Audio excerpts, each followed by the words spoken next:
ഞാനിന്ന് നിങ്ങളോട് സംസാരിക്കാനായിട്ട് ആഗ്രഹിക്കുന്ന ഒരു പ്രധാനപ്പെട്ട വിഷയം എന്നുള്ളത് ഒരുപക്ഷെ ഞാനിവിടെ നേരത്തെ നിങ്ങളോട് സംസാരിച്ചിട്ടുള്ള വിഷയമാണ്. പക്ഷെ അത് എനിക്ക് വീണ്ടും അത് സംസാരിക്കണം എന്നുള്ള ഒരു പ്രേരണ ഉണ്ട്. കാരണം എന്താണെന്ന് വെച്ച് കഴിഞ്ഞാൽ ഈ ദിവസങ്ങളൊക്കെ, ഈ കഴിഞ്ഞ ആഴ്ചകൾ, മാസങ്ങൾ, അല്ലെങ്കിൽ ഇനിയുള്ള കുറച്ച് ദിവസങ്ങളൊക്കെ തന്നെ കൺവെൻഷനുകളുടെ കാലഘട്ടമാണ്, യോഗങ്ങളുടെ കാലഘട്ടം.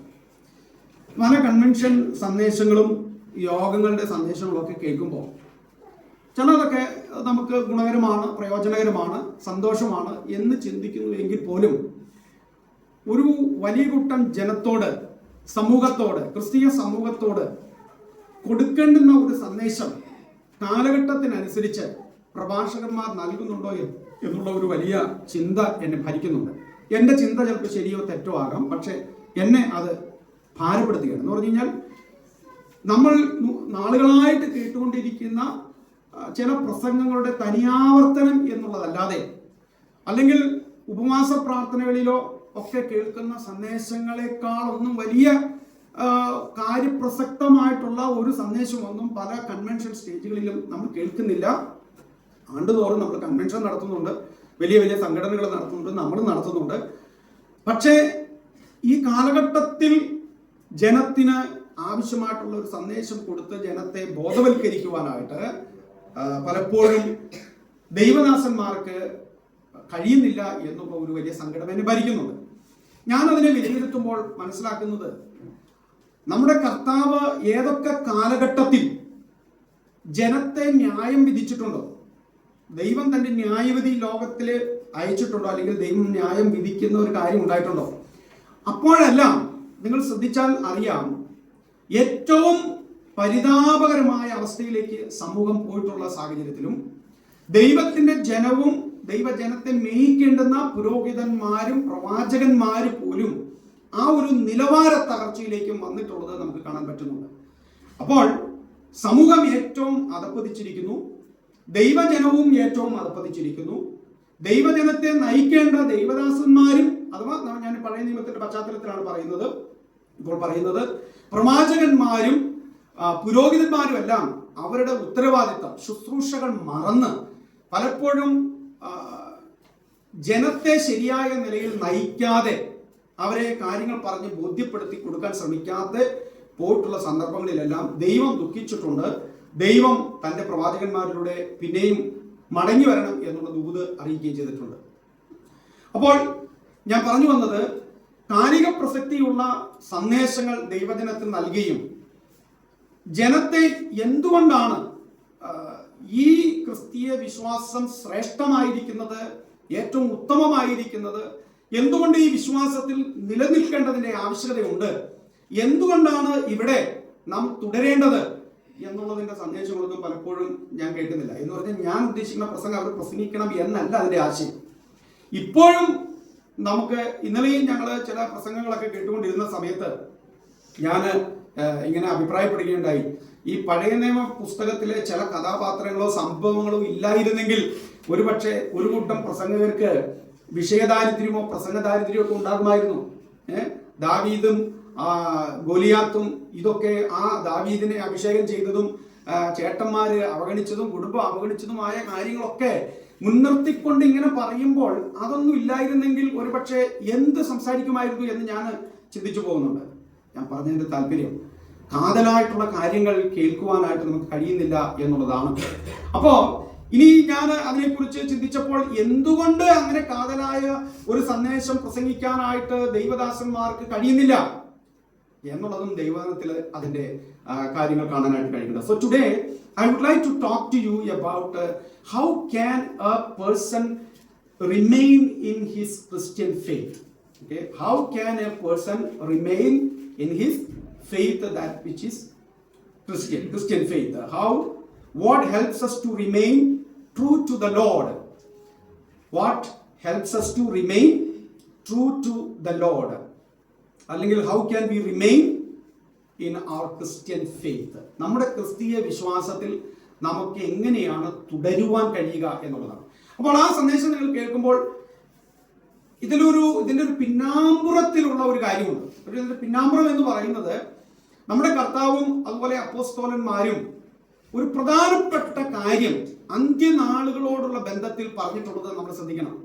അന്ത്യനാളുകളുടെ ലക്ഷണങ്ങളിൽ പറഞ്ഞിരിക്കുന്ന ഒരു പ്രധാനപ്പെട്ട ലക്ഷണം അത് നമ്മുടെ കൂടെ നമ്മൾ ഓർമ്മിപ്പിക്കണം. നമ്മൾ തന്നെ ഓർക്കുകയും ഓർമ്മിപ്പിക്കുകയും ചെയ്യേണ്ട ഒരു കാര്യമുണ്ട്. കാരണം ഞാനതിങ്ങനെ ഓർക്കാറുണ്ട്. പല കാര്യങ്ങളും കാണുമ്പോൾ, കേൾക്കുമ്പോൾ, അനുഭവിക്കുമ്പോൾ ഇത് അന്ത്യകാലത്തിന്റെ ലക്ഷണം എന്ന് പറയുന്നത് നമ്മൾ കൂടുതലായിട്ട് അത് മനസ്സിലാക്കാൻ തുടങ്ങിയാണ്. ആ ലക്ഷണം എന്നുള്ളതാണ് നമ്മളിപ്പോൾ ഞാൻ ഈ പറയാനായിട്ട് ശ്രമിക്കുന്നത്. അനേകം ആളുകൾ നമ്മളോടൊപ്പം ആരാധിച്ചവർ, നമ്മളോടൊപ്പം ശുശ്രൂഷിച്ചവർ, നമ്മൾ വിശ്വാസികളാണെന്ന് ധരിച്ചവർ, അവരൊക്കെ വിശ്വാസത്തിൽ നിന്ന് വീണു പോവുകയും ഈ ക്രൈസ്തവ വിശ്വാസം തന്നെ തള്ളിക്കളയുകയും പിന്നീട് ഒരു കാലത്ത് നമ്മൾ കേൾക്കുക അവർ വിശ്വാസത്തിൽ ഇല്ല എന്നുള്ള ഒരു വാർത്ത കേൾക്കുകയും ചെയ്യുന്ന ഒരു കാലത്തിലേക്ക് നമ്മൾ എത്തിയിരിക്കുകയാണ്. ഒന്നെങ്കിൽ അവർ വിശ്വാസം തള്ളിക്കളയുന്നു, ഉപേക്ഷിക്കുന്നു, അവർ മറ്റേതെങ്കിലും വിശ്വാസങ്ങളുമായിട്ട്, വിശ്വാസധാരകളോ ചിന്താഗതികളുമായിട്ട് അവർ പോകുന്നു. രണ്ടാമത്തെ സാധ്യത എന്ന് പറയുന്നത് ഒരു cold ക്രിസ്ത്യാനിറ്റിയാണ്.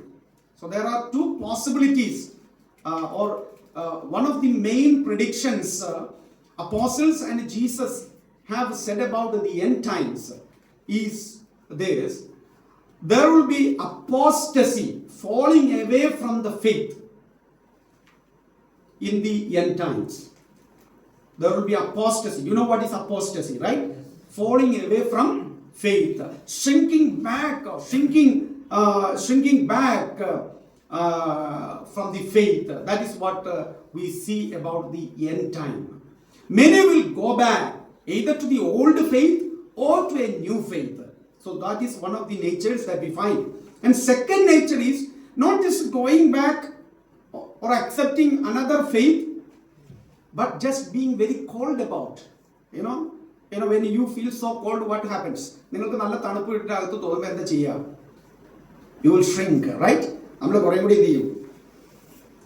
When you feel so cold, you will shrink. ഇങ്ങനെ ഇരിക്കില്ലേ നമ്മൾ? Okay? Inactive ആയിട്ട് നമ്മൾ. So there can be a possibility of cold Christianity, not interested in anything. They just come to the church, not being very active, simply sit, okay, and just go home, not so much interested in many of the Christian activities and fellowship. And that is another danger that we are seeing in our churches today. അപ്പോൾ ഇതാണ് ഈ രണ്ട് ആത്മീയമായിട്ട് ഞാൻ പറയുമ്പോൾ ഇങ്ങനെയുള്ള രണ്ട് അപകടങ്ങൾ നമ്മൾ കാണുന്നുണ്ട്. ഇങ്ങനെയുള്ള ഒരു കാലഘട്ടത്തിൽ നമ്മൾ ജീവിക്കുമ്പോൾ പ്രിയ സഹോദരി സഹോദരന്മാരെ, നമ്മൾ ഈ വിശ്വാസത്തിൽ തുടർന്നു പോകാനായിട്ട് നമ്മൾ എന്തൊക്കെ കാര്യങ്ങൾ ശ്രദ്ധിക്കണം, അല്ലെങ്കിൽ അറിഞ്ഞാലാണ് ഈ വിശ്വാസത്തിൽ നമുക്ക് നിലനിൽക്കാൻ കഴിയുള്ളൂ എന്നുള്ളതിൻ്റെ 5 കാരണങ്ങൾ എബ്രായ ലേഖനത്തിൽ നിന്ന് പറയാനായിട്ട് ഞാൻ ആഗ്രഹിക്കുകയാണ്.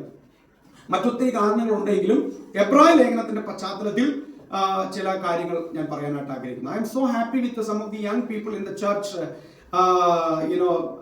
Many times Aneesh use to നമ്മുടെ Anu use to send a WhatsApp message when he has doubts with regards to Bible verses. അപ്പോൾ ഞാൻ അന്ന് ചിന്തിച്ച, കഴിഞ്ഞ ദിവസം അനു എന്നോട് ചോദിച്ച, ഇപ്പോൾ ഈ എബ്രായ ലേഖനമാണ് വായിക്കണമെന്ന് എന്നോട് പറയുകയും, അപ്പോൾ എബ്രായ ലേഖനത്തിന്റെ I think you asked a question from chapter 6, right? Or 10? അല്ല, അതിന് മുമ്പ് എന്നോട് ചോദിച്ചത് ഒരെണ്ണുണ്ടായിരുന്നല്ലോ, ഹീബ്രൂസിൽ നിന്ന്, റോമൻസ് നിന്ന് എന്നോട് ചോദിച്ചിരുന്നു. Okay.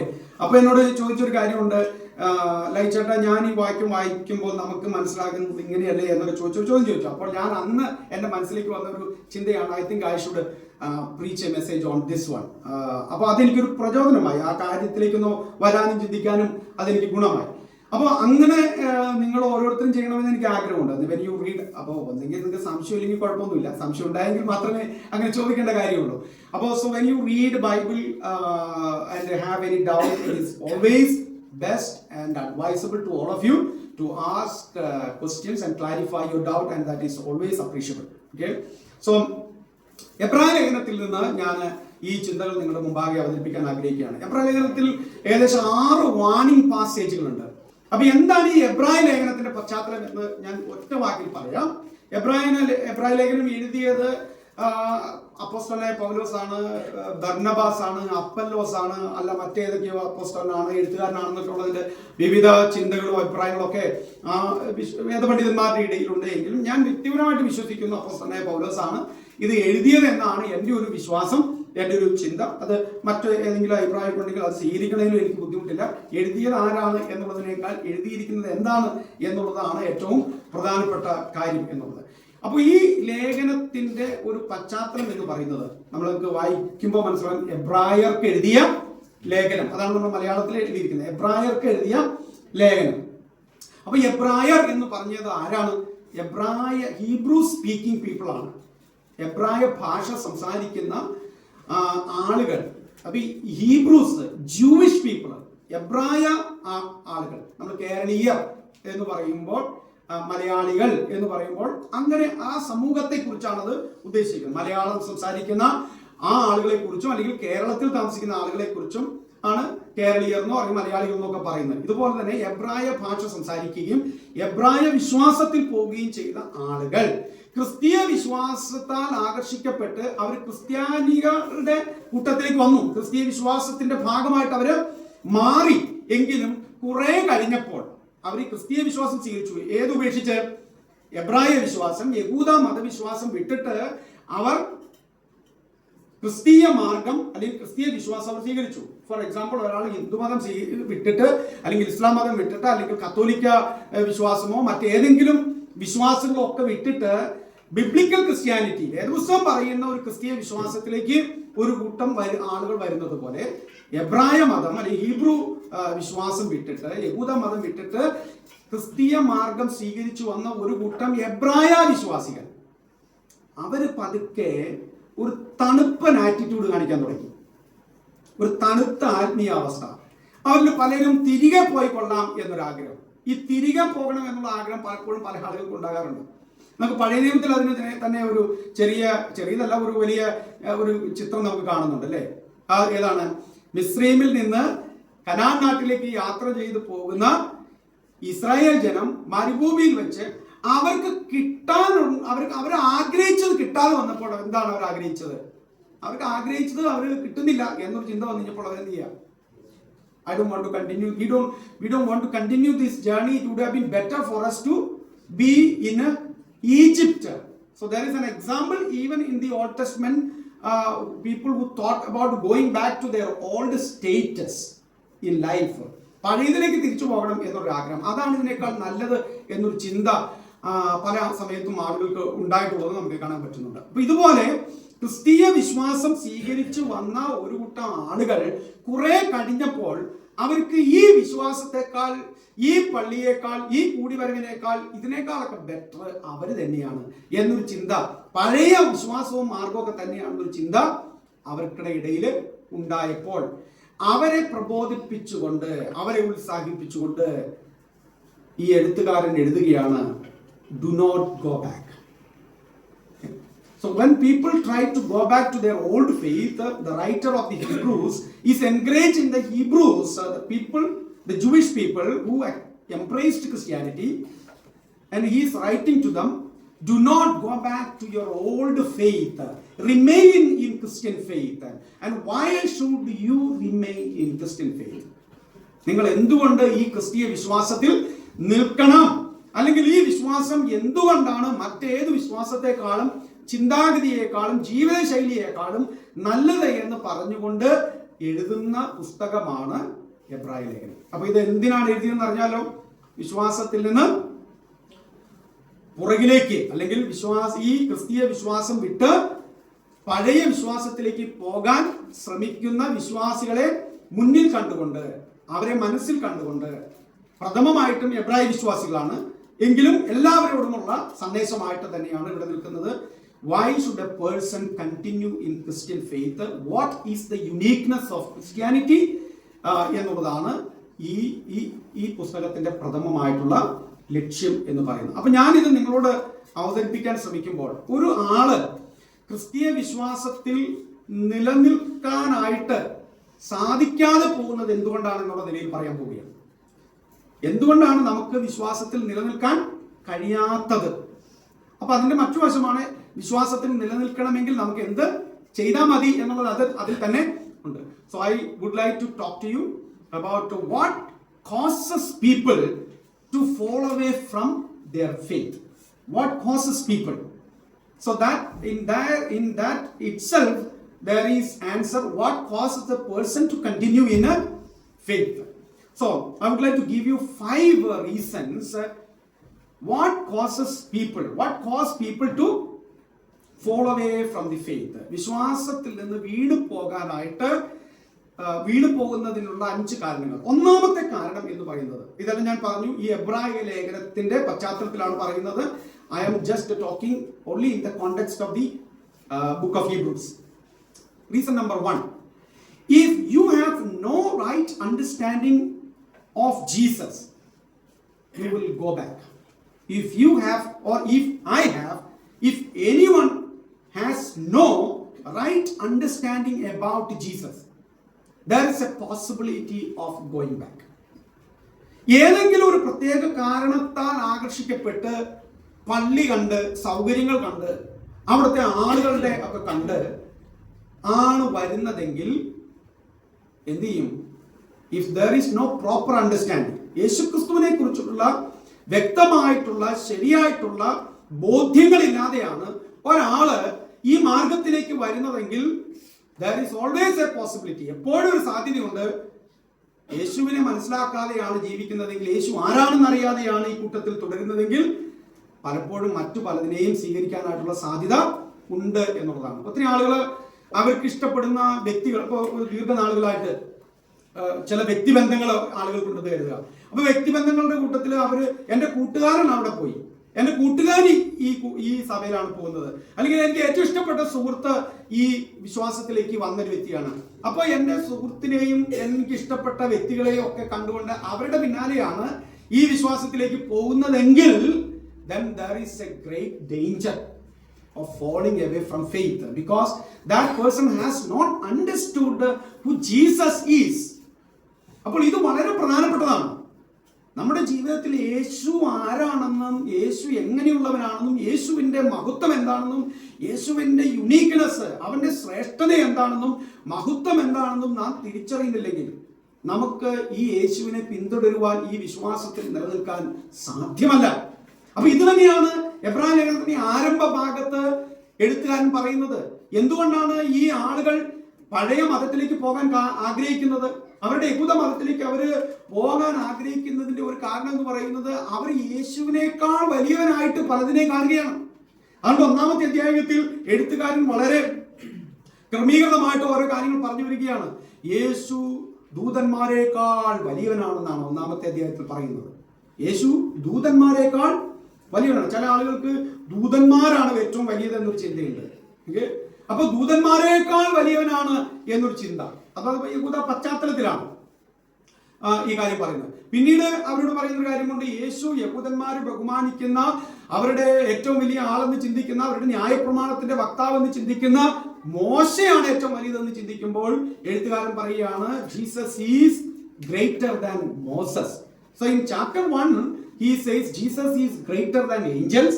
Then he keeps on saying that Jesus is greater than Moses. Any writer or any great person in the Old Testament, Jesus is greater than Moses. പിന്നെ പറയുകയാണ് ഇനി അവിടുത്തെ പ്രധാനപ്പെട്ട മറ്റു പല കാര്യങ്ങളുണ്ട്. അപ്പൊ പറയുകയാണ് Jesus is greater than the temple. അപ്പൊ നമുക്കറിയാം യേശു ക്രിസ്തുവിന്റെ കാലഘട്ടത്തിലും ഈ യേശു ജീവിച്ചിരിക്കുന്ന സമയത്തും ശിഷ്യന്മാർ ഒലിവുമലയിൽ ഇരിക്കുന്ന സമയത്ത് ശിഷ്യന്മാർ യെരുശലേം ദേവാലയത്തെ നോക്കിക്കൊണ്ട് പറയുന്ന ഒരു കാര്യമുണ്ടല്ലേ, look at the beauty of this Jerusalem temple എന്ന് പറയുന്നുണ്ട്. യെരുശലേം ടെമ്പിളിനെ നോക്കിയിട്ട് ശിഷ്യന്മാർ പറയാ, കർത്താവേ ഈ ദേവാലയത്തിന്റെ സൗന്ദര്യം അങ്ങ് കണ്ടുവോ എന്ന് പറയുമ്പോൾ യേശു അത് പറയുന്നുണ്ട്, ഇതൊക്കെ തകർന്നു പോകും എന്ന് യേശു പറയുന്ന കാര്യം നമ്മൾ ശ്രദ്ധിച്ചിട്ടുണ്ട്. അപ്പോൾ ഒരു യഹൂദനെ സംബന്ധിച്ചിടത്തോളം അവന്റെ ഒരു പ്രൈഡ് ആയിരുന്നു എന്ത്, യെരുശലേം ദേവാലയം. ഇന്ന് ഒരു വലിയ കൂട്ടം ഭാരതീയർക്ക് അയോധ്യ ടെമ്പിൾ അല്ലെ, രാമക്ഷേത്രം ഒരു പ്രൈഡ് എന്ന നിലയിൽ പറയുമ്പോൾ, സിഖുകാർക്ക് അവരുടെ സുവർണക്ഷേത്രം ഒരു പ്രൈഡ് എന്നായിട്ട് അവർക്കൊരു അഹങ്കാരമായിട്ട് അവർ ചിന്തിക്കുമ്പോൾ, അല്ലെങ്കിൽ ചില കത്തോലിക്ക വിശ്വാസികൾക്ക് അവരുടെ പള്ളി എടപ്പള്ളി പള്ളിയോ അല്ലെങ്കിൽ അവരുടെ ഇടവക പള്ളിയോ അല്ലെങ്കിൽ റോമിലെ സെന്റ് പീറ്റേഴ്സ്ബർഗോ ഒക്കെ അവർക്ക് ഏറ്റവും വലിയ ഒരു അഹങ്കാരമായിട്ട് അവർ ചിന്തിക്കുമ്പോൾ, മുസ്ലിങ്ങൾക്ക് അവരുടെ മക്ക മസ്ജിദ് ഏറ്റവും വലിയ അവരുടെ ഏറ്റവും വലിയ സ്വപ്നമോ അല്ലെങ്കിൽ സന്തോഷമോ ആയിട്ട് കരുതുമ്പോൾ, അങ്ങനെ ഓരോരോ മതവിഭാഗങ്ങൾക്കും അവരുടെ പുണ്യഭൂമിയും ദേവാലയങ്ങളും ഒക്കെ ഏറ്റവും സന്തോഷമായിട്ട് കരുതുന്ന ആളുകളുണ്ട്. അതൊക്കെ വിട്ടിട്ട് അവരിപ്പോൾ വന്നിരിക്കുന്നത് എവിടേക്കാ? ഒരു സഭാവോളിന്റെ അകത്തേക്ക്, മനുഷ്യനിരുന്ന മര്യാദയ്ക്ക് കാണാൻ പറ്റില്ലാത്ത തൂണുകളുള്ള ചർച്ചിന്റെ അകത്തേക്ക്, കൂടി 5-6 പേരുള്ള വീട്ടിൽ കൂടുന്ന ഒരു സഭയിലേക്ക്. അതിൽ കുറച്ച് മീൻപിടുത്തക്കാരുണ്ട്, കുറച്ച് സമൂഹത്തിലെ വലിയ വലിയ വലിയ മാന്യതയൊന്നും ഇല്ലാത്ത കുറെ ചുങ്കക്കാരും പാപികളും വേശികളും ഒക്കെയാണ്. ഞാൻ പറയുമ്പോൾ നിങ്ങൾ എൻ്റെ ഒപ്പം ഉണ്ടോ അതിന്റെ കോണ്ടെക്സ്റ്റിൽ ചിന്തിക്കാനായിട്ട്? 1-ാം നൂറ്റാണ്ടിലെ സഭയുടെ ചിത്രമാണ് ഞാൻ പറയുന്നത്. ഒരു സഹോദരിയുടെ വീട്ടിൽ കൂടുന്നു. മാത്രമല്ല, ഇവർക്കാണ് ഈ സമൂഹത്തിൽ വേണ്ടുന്ന വിധത്തിലുള്ള ഒരു അംഗീകാരവും ഇല്ലായിരുന്നു. എപ്പോഴും ഒരു ത്രെട്ട്, ഭീഷണിയുടെ പുറത്താണ് ഇവരെല്ലാം ജീവിക്കുന്നത്. ഏത് സമയത്തും റോമൻ പോലീസ് വന്ന് ഇവരെ പിടിക്കാം, യഹൂദന്മാരെ തന്നെ ആക്രമിക്കാം. അങ്ങനെ വേണ്ടുന്ന വിധത്തിലുള്ള ഒരു സോഷ്യൽ സെക്യൂരിറ്റി പോലും ഇവർക്കില്ല. ഇവർക്ക് വേണ്ടുന്ന വിധത്തിലുള്ള ഒരു അംഗീകാരം സമൂഹത്തിലില്ല. ഇവർക്കൊരു ദേവാലയമില്ല. ഇവരെല്ലാം കൂടിയിരിക്കുമ്പോൾ അങ്ങോട്ടും ഇങ്ങോട്ടും വിളിക്കുന്നത് സഹോദര, സഹോദരി, സഹോദര. ഞങ്ങൾക്കാണെങ്കിൽ അപ്പുറത്ത് ഒരു പുരോഹിതൻ ഇങ്ങനെ നിൽക്കുന്നുണ്ട്, നല്ല ഡ്രസ്സൊക്കെ ധരിച്ച്. നിങ്ങൾ പഴയ നിയമത്തിലെ പുരോഹിതന്റെ ഡ്രസ്സിനെ കുറിച്ചൊക്കെ വായിച്ചാൽ അതിൻ്റെ 7 അയൽപക്കത്ത് ഇവിടുത്തെ പോപ്പിന്റെ ഡ്രസ്സ് പോലും എത്തൂല. അത്രയും വളരെ മനോഹരമായ അലങ്കൃതമായ വിശേഷമായ വസ്ത്രമൊക്കെ ധരിച്ച് പുരോഹിതൻ നിന്ന് ശുശ്രൂഷ ചെയ്യുന്നു. അതിന്റെ സംവിധാനങ്ങൾ എന്തെല്ലാം ക്രമീകരണങ്ങളാണെന്നറിയാമോ? തട്ടുകളായിട്ട് തിരിക്കുന്നു. അതിൽ വെച്ചിരിക്കുന്ന വിളക്കുകൾ, അതിന്റെ ഓരോ സ്ഥാനങ്ങളൊക്കെ നോക്കുമ്പോൾ അവർക്ക് ദേവാലയത്തിലേക്ക് കടന്നു ചെല്ലുമ്പോൾ അവർക്ക് കാഴ്ചയ്ക്കും മണത്തിനും കുന്തിരിക്കം പോയിക്കുന്നു. അവിടെ എന്തെല്ലാം രംഗങ്ങളാണ് കാണാനും കണ്ട് ആസ്വദിക്കുവാനും അഹങ്കരിക്കുവാനൊക്കെ ആയിട്ട് അവരുടെ മതത്തിലുള്ളത്. ഇവിടെ ഇപ്പൊ എന്താ ഉള്ളത്? ഇവിടെ ആളുകളെ നോക്കാനും ചന്തമില്ല, ആരാധനാലയത്തിനും വലിയ ചന്തമില്ല, പാർക്കിങ്ങും ഇല്ല. ഇവിടെ 10 ദിവസമാണെങ്കിൽ വേറെ 10 ദിവസം പിന്നെ അപ്പുറത്തെ വീട്ടിൽ വാടകയ്ക്ക് എടുത്തിട്ടുണ്ട്. വാടക വീടുകൾ മാറുന്നു. എന്തൊക്കെയോ പോരായ്മകളും കുറവുകളുള്ള ഈ സമൂഹത്തെക്കാൾ ഏറ്റവും നല്ലത് വിശ്വാസം എന്നൊക്കെ പറയുന്നത് വ്യക്തിപരമല്ലേ എന്ന് പറഞ്ഞിട്ട് കുറെ ആളുകൾ അങ്ങനെയാണ് മാറാനായിട്ട് ശ്രമിക്കുകയാണ്. So why do people go back is because they have not understood who Jesus is and what is the uniqueness of the Lord Jesus Christ. If anybody has not seen Jesus superior to any other persons, there will be always a possibility for that person to go after that particular person whom he thinks or she thinks is greater than Jesus. അപ്പോൾ യേശുവിനേക്കാൾ വലിയവരായിട്ട് നമ്മൾ ആരെയൊക്കെ കാണുന്നു അതിനൊക്കെ പിന്നാലെ പോകും. ആ ആശയങ്ങളുടെ പിന്നാലെ പോകും, ആ ചിന്താഗതികളുടെ പിന്നാലെ പോകും, അങ്ങനെയുള്ള പ്രസ്ഥാനങ്ങളുടെ പിന്നാലെ പോകും. അപ്പോൾ യേശുവിനേക്കാൾ വലിയതായിട്ട് ഒരു ചിന്താധാരയെ കണ്ടാൽ യേശുവിനേക്കാൾ വലിയതായിട്ട് ആ വ്യക്തിക്ക് വേണ്ടി ജയ് വിളിക്കും. ഓക്കെ, യേശുവിനേക്കാൾ വലിയതായിട്ടാണ് നമ്മൾ ഏതെങ്കിലും പാർട്ടിയെ കാണുന്നെങ്കിൽ, ഏതെങ്കിലും പ്രസ്ഥാനത്തെ കാണുന്നെങ്കിൽ, ഏതെങ്കിലും വ്യക്തിയെ കാണുന്നെങ്കിൽ ആരാധന മുഴുവൻ അങ്ങോട്ടായിരിക്കും. അങ്ങനെയാണ് ഈ ആളുകൾക്കെല്ലാം പുറകോട്ട് പോകുന്നത്. അപ്പൊ അങ്ങനെ സംഭവിക്കരുത്. പ്രിയ വിശ്വാസികളെ, യേശു ആരാണെന്ന് ജീവിതത്തിൽ നാം അറിയണം. യേശുവിനെ അറിയണം. അതാണ് പൗലോസ് അപ്പോസ്തലന്റെ ജീവിതത്തിലെ ഒരു പ്രധാനപ്പെട്ട ആഗ്രഹമായിരുന്നു. അത് I want to know him എന്ന് തന്നെയാണ് പറയുന്നത്. എനിക്ക് അവനെ അറിയണം. 13-14 ലേഖനങ്ങൾ നമുക്ക് എഴുതി തന്ന പൗലോസ് പറയുകയാണ്, I still want to know. Who is telling this? Who is writing those words? A man who gave us, Apostle Paul, who gave us 13 or 14 epistles. What is his continuous desire in life? He says that I want to know him. എനിക്ക് അവനെ അറിയണം, യേശുവിനെ അറിയണം. നമ്മുടെ ജീവിതത്തിൽ നമ്മൾ ചെയ്യുന്നത് യേശുവിനെ നമുക്ക് ധ്യാനിക്കാൻ കഴിയണം, യേശുവിനെ കുറിച്ച് കൂടുതൽ അറിയണം. യേശു ആരാണ്, യേശുവിന്റെ സ്വഭാവം എന്താണ്, യേശുവിന്റെ പ്രത്യേകത എന്താണ്, ആരാണ് യേശു, എന്താണ് യേശുവിന്റെ പ്രവൃത്തികൾ, ഇത് നമ്മൾ അറിയുന്നില്ലെങ്കിൽ നമ്മൾ വിശ്വാസത്തിൽ നിന്ന് പോയിരിക്കും, ഉറപ്പാണ്. അതിന് യാതൊരു സംശയമില്ല. അപ്പോൾ യേശുവിനെ അറിയുന്നില്ലെങ്കിൽ മറ്റു പല ആശയങ്ങളുടെയും വ്യക്തികളുടെയും ഒക്കെ പിന്നാലെ നമ്മൾ പോകാൻ വളരെ വളരെ സാധ്യതയുണ്ട് എന്നുള്ളതാണ് നമ്മൾ മനസ്സിലാക്കേണ്ടത്. So why do the Hebrews were thinking of going back? It's because they didn't consider Jesus superior to the angels or Moses or temple or sacrifices. So the writer thinks Jesus is greater and superior than angels, Moses, temple, sacrifices, priesthood and everything. He is on the top. He is above everyone and everything. And if you and I don't place Jesus, and if you don't understand Jesus as a superior person in our life, you and I will go back from our faith. You and I will turn away from following Jesus Christ. യേശുവിനെ അനുഗമിക്കുന്നതിൽ നിന്ന് നാം പുറകോട്ട് പോകും. So what is our responsibility then? എന്താണ് നമ്മുടെ ഉത്തരവാദിത്വം ക്രിസ്തീയ ജീവിതത്തിൽ? Know Jesus more. യേശുവിനെ കൂടുതൽ അറിയുക. യേശു ആരാണ്? യേശു ഞാൻ തമ്മിലുള്ള ബന്ധം എന്താണ്? യേശുവിലൂടെ എനിക്ക് ലഭിച്ചത് എന്താണ്? ഇതൊക്കെ നമ്മൾ അറിയാനായിട്ട് സമയമുണ്ട്. അത് എവിടുന്നാണ് അറിയുന്നത്? From where do we know this? From the word of God. So read, meditate, understand the word of God. Only through the revealed scriptures we will know who Jesus is and what are his works. Otherwise we will not remain in Christian faith. രണ്ടാമത്തേത് if you have no proper fellowship with the fellow Christians, you will go back. If you have no proper fellowship with your fellow Christians, you will go back. എന്താണ്? നിങ്ങൾക്കും എനിക്കും ശരിയായിട്ടുള്ള കൂട്ടായ്മ ബന്ധമില്ലെങ്കിൽ നമ്മൾ വിശ്വാസത്തിൽ നിന്ന് പുറകോട്ട് പോകും. നിങ്ങൾ കുറച്ച് ദിവസം കൂട്ടായ്മയ്ക്ക് വരാതിരുന്നേ. ഒരു പ്രാവശ്യം, ആദ്യത്തെ പ്രാവശ്യം നമ്മൾ കൂട്ടായ്മ കൊടുക്കുമ്പോൾ നമുക്ക് വല്ലാത്ത അസ്വസ്ഥതയൊക്കെ തോന്നും. ഒന്ന് ആരാധിക്കാൻ പോയില്ല, പോകാൻ പറ്റില്ല, മനസാക്ഷി കുത്തൊക്കെ തുടങ്ങും. കാരണം നമ്മൾ നാളുകളായിട്ട് ഇങ്ങനെ പരിചയിച്ചു വന്നതുകൊണ്ടുള്ള കുത്താണത്, അല്ലാണ്ട് ബോധ്യങ്ങളാണെന്ന് നിർബന്ധമൊന്നുമില്ല. അതൊരു 2-3 ആഴ്ച പോകാതിരുന്നേ. പോയില്ലിനും കുഴപ്പമൊന്നുമില്ല, ആകാശമൊന്നും ഇടിഞ്ഞു വീണില്ലല്ലോ, എൻ്റെ ആത്മീയ ജീവിതത്തിനൊന്നും പറ്റിയൊന്നുമില്ലോ, പ്രത്യേകിച്ച് ഒരു കുഴപ്പമൊന്നും സംഭവിച്ചില്ലല്ലോ, പാസ് പറഞ്ഞ് പേടിപ്പിച്ചതുപോലെയൊന്നും സംഭവിച്ചില്ലല്ലോ, ദൈവം എന്നെ വലിച്ചു കീറിയില്ലല്ലോ. ചില ആളുകൾ ആരാധനയ്ക്കൊക്കെ പോകുന്നതും വരുന്നതൊക്കെ പേടിച്ചിട്ട് തന്നെയാണ്. കാരണം പാസ്റ്റർ പറഞ്ഞു, ജീവനുള്ള ദൈവത്തെ നീ വിട്ട് ഉപേക്ഷിച്ച് പോയില്ലെങ്കിൽ ദൈവം നിന്നെ വലിച്ചു കീറിക്കളയുന്നൊക്കെ പാസ്റ്റർ പറഞ്ഞതൊക്കെ ഓർമ്മ വരും. അപ്പൊ പേടിച്ചിട്ട് എനിക്കൊന്നും വരാതിരിക്കാൻ, ഈ ദൈവത്തെ പ്രസാദിപ്പിച്ച് നിർത്താൻ വേണ്ടി അറ്റൻഡൻസ് ചർച്ചിൽ കൊടുത്ത് ഞാൻ ദൈവത്തെ എന്ത് ചെയ്യാണ്? പ്രസാദിപ്പിച്ച് പ്രിയപ്പെട്ടു, ഞാൻ വന്നു എന്നെ ഒന്നും ചെയ്യരുതേ എന്ന് കാണിക്കാൻ വേണ്ടിയിട്ടാണ് ചിലര് ആരാധനയ്ക്ക് വരുന്നത്. നമ്മുടെ കാര്യമല്ല പറയുന്നത്. ഒത്തിരി ആളുകൾ ആരാധനയ്ക്ക് വരുന്നത് ഒരു ഒരു ഒരു ആചാരത്തിന്റെ ഭാഗമായിട്ടാണ്. ആചാരത്തിന്റെ ഭാഗമല്ല നമ്മൾ കർത്താവിനെ ആരാധിക്കാൻ ആയിട്ട് വരേണ്ടത്.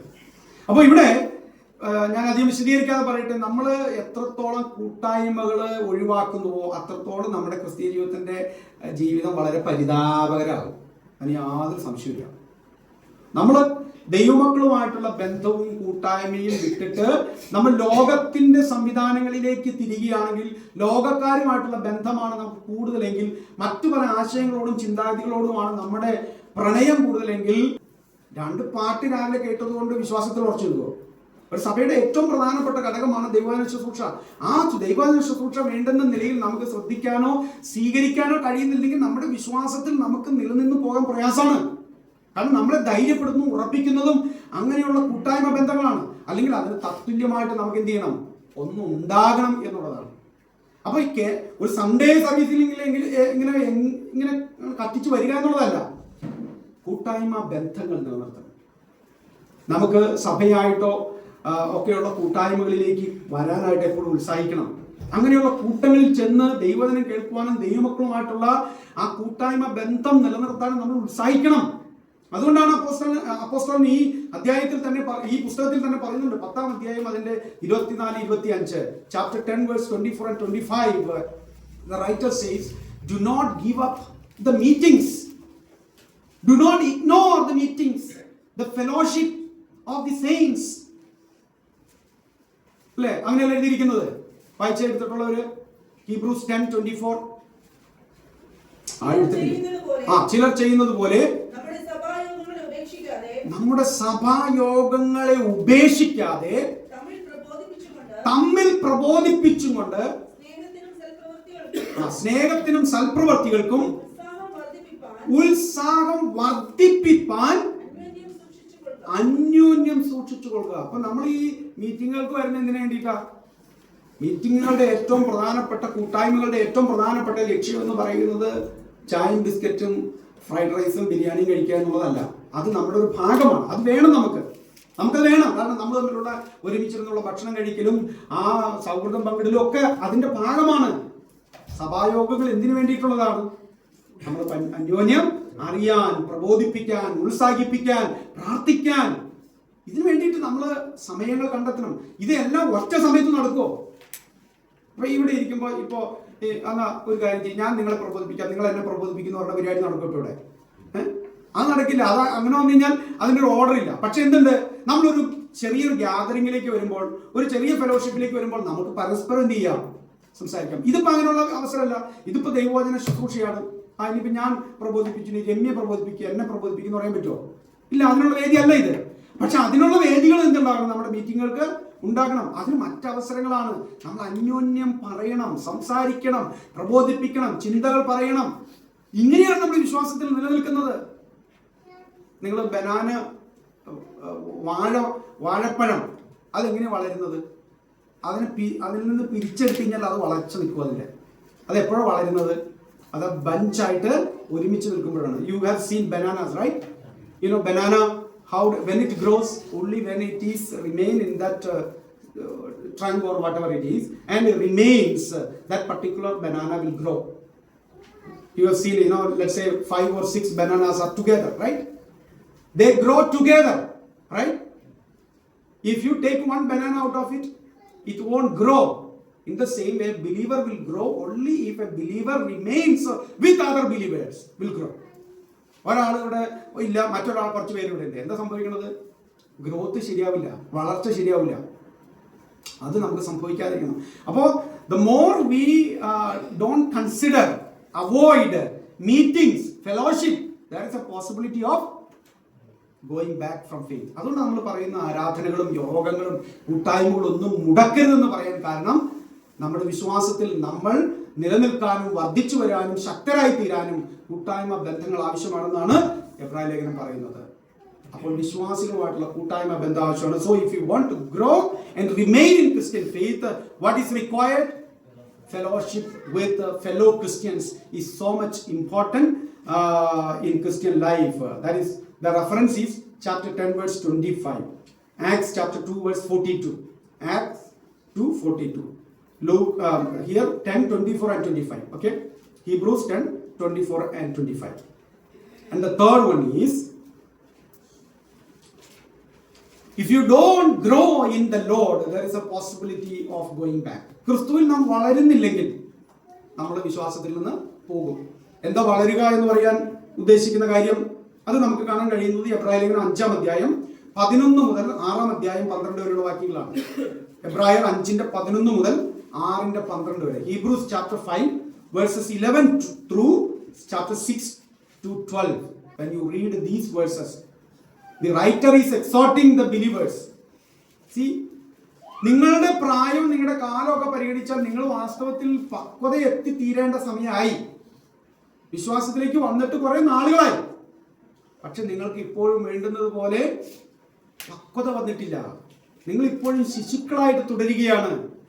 നിങ്ങൾ ഇപ്പോഴും ഒരു ഒരു ഒരു ക്രിസ്തുവിൽ വളർന്ന ഒരവസ്ഥ നിങ്ങൾക്ക് എത്തിയിട്ടില്ല. അതുകൊണ്ട് എഴുത്തുകാരൻ പറയാണ്, നിങ്ങളോട് എനിക്ക് കട്ടിയായ കാര്യങ്ങൾ പറയണമെന്ന് ആഗ്രഹമുണ്ട്, പക്ഷെ നിങ്ങൾക്കത് ദഹിക്കാനുള്ള പ്രാപ്തി ഇല്ല. കുറെ കൂടി ഗൗരവമുള്ള കാര്യങ്ങൾ സംസാരിക്കണം എന്ന് എനിക്ക് താല്പര്യമുണ്ട്, പക്ഷെ നിങ്ങൾക്കതിന് പറ്റുന്നില്ല. നിങ്ങൾ അത്രയും എത്തിയിട്ടില്ല. നിങ്ങളൊന്ന് വായിച്ചത് എബ്രായ ലേഖനം, please read chapter 5 verse 11 following.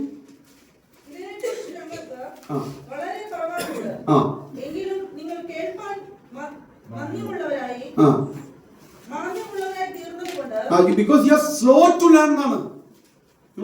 You are slow to learn. നിങ്ങൾ ഇങ്ങനെയുള്ള കാര്യങ്ങളൊക്കെ മനസ്സിലാക്കുന്നതിൽ വളരെ സ്ലോ ആണ് നിങ്ങൾ.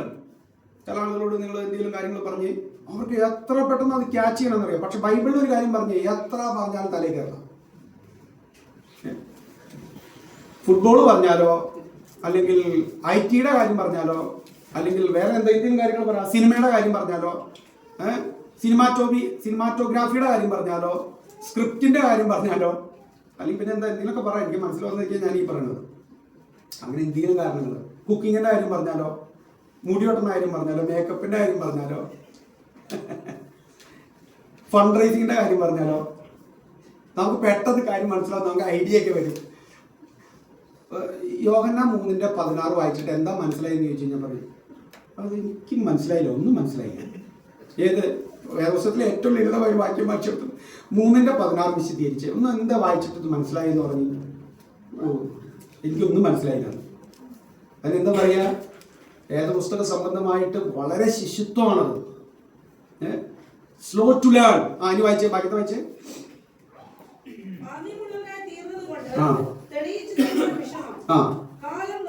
കാലം നോക്കിയാൽ by this time you ought to be teachers. How old are you in Christian life എന്ന് ചോദിച്ചു കഴിഞ്ഞാൽ, എന്ന് പറഞ്ഞു കഴിഞ്ഞാൽ രക്ഷിക്കപ്പെട്ട് സ്നാനപ്പെട്ടിട്ട് എത്ര വർഷമായി എന്ന് ഇവിടെ ഇരിക്കുന്ന ഓരോരുത്തരോട് ചോദിച്ചു കഴിഞ്ഞാൽ എനിക്ക് തോന്നുന്നു ഇവിടെ ഇരിക്കുന്ന ഒരു നല്ല ശതമാനം ആളുകൾ ഒരു മോർ ദാൻ 15 years ഉള്ളവരുണ്ട് അല്ലേ? എനിക്കറിയില്ല, എങ്കിലും മോർ ദാൻ 15. എനിക്ക് തോന്നുന്നത് രമ്യായിരിക്കും ഏറ്റവും ഇതിൽ ഏറ്റവും ശിശുത്വം ഉള്ളത് ഞാൻ ചിന്തിക്കുകയാണ് വെറുതെ. എത്ര വർഷമായി രമ്യ കർത്താവിലേക്ക് വന്നിട്ട്? 10 വർഷം. ഓക്കെ, ഇവിടെ ഏറ്റവും പ്രായമുള്ള ആരാണെന്ന് വെച്ച് കഴിഞ്ഞാൽ ഏറ്റവും പ്രായമുള്ള ആരെങ്കിലായിരിക്കും. പെന്തക്കോസ്തിൽ ജനിച്ചാരെങ്കിലും ഉണ്ടോ ഇവിടെ? Okay, anti പെന്തക്കോസ്തിൽ ജനിച്ചേ? അതെനിക്കറിയില്ലായിരുന്നു കേട്ടോ, എനിക്ക് അങ്ങനെ ഒരു ചിന്തയില്ലായിരുന്നു. ഓക്കെ, ഗ്ലോറിക്കുട്ടി ആന്റി പെന്തക്കോസ്തിൽ ജനിച്ചു. ഒരു പക്ഷേ ഒരു ചെറുപ്പത്തിലെ കർത്താവിലേക്ക് വന്നു, 10ാമത്തെ വയസ്സിൽ വിശ്വാസത്തിലേക്ക് വന്നതായിരിക്കും. കർത്താവിനെ അറിഞ്ഞു. പെന്തക്കോസ് കുടുംബത്തിലാണ് ജനിച്ചത്. 10ാമത്തെ വയസ്സിൽ യേശുവിനെ രക്ഷിതാൻ കർത്താവായി സ്വീകരിച്ചു എന്ന് നമുക്കൊരു കണക്ക് വയ്ക്കാം. ഓക്കെ, എത്രാമത്തെ? 13ാമത്തെ വയസ്സാണ്, 7ാമത്തെ, 15ാമത്തെ വയസ്സിൽ. ഇപ്പോൾ ആന്റിക്ക് ഒരു 60 വയസ്സ് പ്രായമുണ്ടെന്ന് വിചാരിക്കും. ഓക്കെ, 15 വയസ്സ് പ്രായമാണെങ്കിൽ ഇപ്പോൾ ആന്റിക്ക് 60 വയസ്സ് പ്രായമാണെങ്കിൽ ആന്റി വിശ്വാസത്തിലേക്ക് 15 വയസ്സിൽ വന്നു. അതിനാണെങ്കിൽ ഇപ്പൊ എത്ര പ്രായമുണ്ട്? 45 years. ആന്റി ഇപ്പോൾ വാസ്തവത്തിൽ ആരായി മാറണം? പാസ്റ്ററായി മാറണമെന്നല്ല, അങ്ങനെയില്ല. ഓക്കെ, ഈ ഒരു കണക്ക് പ്രകാരം എന്തായി മാറണം? ഇവിടെ ഉദ്ദേശിക്കുന്നത് എന്താ? നിങ്ങളെല്ലാവരും ടീച്ചർമാരായി മാറുക എന്നുള്ളതല്ല. A man or a woman who is able to communicate God's message to the next generation properly. അങ്ങനെ ഒരു ആശയം എടുക്കുക. എല്ലാവരും പാസ്റ്റർമാരായി മാറുക എന്നുള്ളതല്ല ഇവിടെ ഉദ്ദേശിക്കുന്നത്. ദൈവത്തിന്റെ സന്ദേശങ്ങൾ, ദൈവത്തിന്റെ വചനങ്ങൾ കൃത്യമായിട്ട് പങ്കുവയ്ക്കാനും തലമുറകളോട് കൈമാറാനും കഴിവുള്ള പ്രാപ്തിയിലേക്ക് ഒരാൾ വരേണ്ട പ്രായം എന്ന നിലയിലാണ്. അപ്പൊ ഇന്നും അങ്ങനെ എത്താത്ത എത്രയോ വിശ്വാസികളുണ്ട്. ഞാൻ പറഞ്ഞത് ചില ആളുകൾ വർഷങ്ങളായിട്ടും പ്രാർത്ഥിക്കാൻ അറിയില്ല. എന്തെല്ലാം ദുരവസ്ഥയാണത്. അപ്പോ 50 വർഷം അല്ലെങ്കിൽ 30 വർഷം അല്ലെങ്കിൽ 10 വർഷം ഒക്കെ വിശ്വാസത്തിലേക്ക്, 10 വർഷം ഇരിക്കട്ടെ, 10 വർഷമായിട്ട് വിശ്വാസത്തിലേക്ക് വന്ന ഒരാൾ, അല്ലെങ്കിൽ 15 വർഷമായിട്ട് വിശ്വാസത്തിലേക്ക് വന്ന ഒരാളോട് പ്രാർത്ഥിക്കാൻ പറഞ്ഞു കഴിഞ്ഞാൽ, പ്രാർത്ഥിക്കാൻ അറിയില്ലെങ്കിൽ അതെന്തൊരു പോരായ്മയാണ്. അപ്പൊ പിന്നെ എങ്ങനെ മറ്റൊരു വിഷയം പഠിപ്പിക്കാൻ പറ്റും? പ്രാർത്ഥനയെ കുറിച്ച് വേണ്ട പഠിപ്പിക്കാൻ, പ്രാർത്ഥിക്കേണ്ടത് എങ്ങനെയാണെന്ന് വേണ്ട എപ്പോഴും പഠിപ്പിക്കാൻ. ആ ഒരു കാര്യമാണ് ഇവിടെ എഴുത്തുകാരൻ പറയുന്നത്. നിങ്ങളോട് എനിക്ക് കുറെ വേറെ വലിയ കാര്യങ്ങൾ പറയണമെന്ന് ആഗ്രഹമുണ്ട്. But you are very slow to learn. How can you go to standard 2 without understanding, without going or without learning the basics? So we should have progress in Christian life. അപ്പോൾ നമ്മൾ ക്രിസ്തുവിൽ വളരണം, പ്രാർത്ഥിക്കാൻ പഠിക്കണം, പാട്ട് പാടാനായിട്ട് നമുക്ക് ഏതൊക്കെ പാട്ട് ഏതൊക്കെ സന്ദർഭത്തിൽ പാടാൻ പറ്റും, ഇതൊക്കെ നമ്മൾ സ്വയം ആർജിച്ചെടുക്കേണ്ട പഠിക്കലുകളാണ്. എനിക്ക് ചില സമയത്ത് ഇവരോടൊക്കെ എനിക്ക് ദേഷ്യം വരാറുണ്ട്. അതൊക്കെ ഇപ്പൊ ഏകദേശം ലെവലായി വന്ന് തുടങ്ങിയിട്ടുണ്ട്. ആരോട്? നമ്മുടെ ഗായക സംഘത്തോട്. ഞാനത് ഒരുമാതിരി ഇപ്പൊ പറഞ്ഞ് ഏകദേശം റെഡി ആയിട്ടുണ്ട്. നമ്മൾ അറിയണം ഏതൊക്കെ പാട്ട് ഏതൊക്കെ സന്ദർഭത്തിൽ നമുക്ക് പാടാനായിട്ട് പറ്റുന്നതാണ്. അത് ആരാധനയ്ക്ക് വരുമ്പോൾ പാടുന്ന പാട്ടുണ്ട്, കുടുംബയോഗങ്ങൾക്ക് ഇരിക്കുമ്പോൾ പാടുന്ന പാട്ടുണ്ട്, ഫ്യൂണറിനുള്ള പാട്ടും ഒക്കെ നമുക്ക് കൃത്യമായിട്ട് അറിയാം. പക്ഷെ മറ്റ് സന്ദർഭങ്ങളിൽ പാടേണ്ട പാട്ട് ഒക്കെ നമ്മൾ അറിയണം. അപ്പൊ ഇങ്ങനെയുള്ള കാര്യങ്ങളൊക്കെ നമ്മൾ സ്വയം ആർജിച്ചെടുക്കണം, തിരിച്ചറിയണം, സ്വയമായിട്ടൊരു അവബോധം ഉണ്ടാകണം നമുക്ക് എല്ലാവർക്കും. അപ്പൊ നമ്മൾ വളരണം എന്നുള്ളതാണ് കർത്താവ് ആഗ്രഹിക്കുന്നത്. So if don't grow in the Lord, then we will go back. And there is a possibility of cutting down the tree also. അല്ലേ? ഫലം കായ്ക്കാത്ത വൃക്ഷമൊക്കെ എന്ത് ചെയ്യും? ആ കട്ട് ചെയ്തതിനെ കളയും. ഓക്കെ, അതെങ്ങനെയാണ് നമ്മൾ കാണുന്നത്. അപ്പോൾ so brothers and sisters, how can we remain in Christian faith? We can remain in Christian faith only if we are strong in the Lord, growing in the Lord. How can we grow? Again, there is no other shortcut way. Read, meditate God's word. Live a life with Holy Spirit. ദൈവത്തിന്റെ പരിശുദ്ധാത്മാവിനോടൊപ്പമുള്ള ജീവിതം നമ്മൾ നയിക്കണം. ദൈവവചനത്തോടൊപ്പം നമ്മൾ ജീവിക്കണം. So grow in the Lord. That is what important. So do you read? Do you meditate? Do you study God's word? And that is what makes us to grow in the Lord. And the fourth one. Okay? How to remain in Christian faith. The fourth one is, if you don't see Jesus as the model, then there is a problem.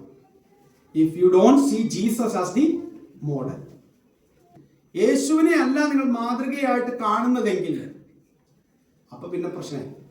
ഒത്തിരി ആളുകൾ ഇങ്ങനെ വരുന്നുണ്ട് അല്ലേ? പാസ്റ്ററിനെ നോക്കി വിശ്വാസത്തിലേക്ക് വരുന്നവര്, അവരുടെ, ഞാൻ നേരത്തെ പറഞ്ഞു, അവരുടെ ഏറ്റവും നല്ല കൂട്ടുകാരവിടെയാണ് പോകുന്നത്, അതുകൊണ്ട് വരുന്നത്. യേശുവിനെ അല്ലാതെ നോക്കുന്നത്. പിന്നെ ആളുകൾ നോക്കുന്നത്, ആ അങ്കിൾ വിശ്വാസത്തിൽ നിന്ന് പോയി, ആ ആന്റി വിശ്വാസത്തിൽ നിന്ന് പോയി, ആ അങ്കിളിനും ആ ആന്റിക്കും ആ പാസ്റ്റർക്കും ഈ പാസ്റ്റർക്കും ഈ സെക്രട്ടറിക്കും ആ ഖജാൻജിക്കും ആ സഹോദരനും ഈ സഹോദരനും ചെയ്യുന്നത്, പിന്നെ എനിക്കെന്നാ ചെയ്തുകൂടാത്തത് എന്ന് ചോദിക്കുന്ന വിശ്വാസികൾ നിങ്ങൾ കേട്ടിട്ടില്ലേ? നമ്മുടെ തെറ്റിനെ ന്യായീകരിക്കാൻ വേണ്ടിയിട്ട് നമ്മൾ മറ്റു പലരെയും കൂട്ടുപിടിക്കും. അത് ജീവിതത്തിൽ നമ്മൾ നശിക്കണതിൻ്റെ ആദ്യത്തെ ചിന്തയാണ് അതാണ്. ഓക്കെ, നമ്മൾ ചെയ്യുന്ന തെറ്റാണെന്ന് നമ്മൾ ഉൾക്കൊള്ളാതെയും സ്വീകരിക്കാതെയും നമ്മുടെ തെറ്റിനെ ന്യായീകരിക്കാൻ വേണ്ടിയിട്ട് ഞാൻ പറയണത്, അനുവിന് ചെയ്യാൻ പിന്നെ എനിക്ക് തന്നെ ചെയ്തുകൂടെ? അപ്പൊ ഞാൻ അനുവിനെ നോക്കൂലായിരിക്കും, ഞാൻ പറയും എവിടെ നോക്കും, ഞാൻ എവിടേക്ക് നോക്കാൻ ചിലപ്പോൾ നമുക്ക് നമ്മുടെ ടോമിനെ എടുക്കാം. ടോമിന് ഇങ്ങനെയൊക്കെ ചെയ്യാമെങ്കിൽ പിന്നെ എനിക്ക് ചെയ്തുകൂടെ? ടോം ഒരു കാര്യത്തിൽ വീണ് പോയി എന്ന് വിചാരിക്കാം. അപ്പൊ ടോം എന്ന് ചെയ്യാമെങ്കിൽ പിന്നെ എനിക്ക് എന്നാ ചെയ്യണതിന് കുഴപ്പം എന്ന് ഞാൻ എന്നാണോ വിചാരിക്കുന്നത് അന്ന് എൻ്റെ ദുരന്തം തുടങ്ങുകയാണ്. കാരണം ടോം അല്ല എൻ്റെ ക്രിസ്തീയ ജീവിതത്തിന്റെ ഉദാത്തമായ മാതൃക.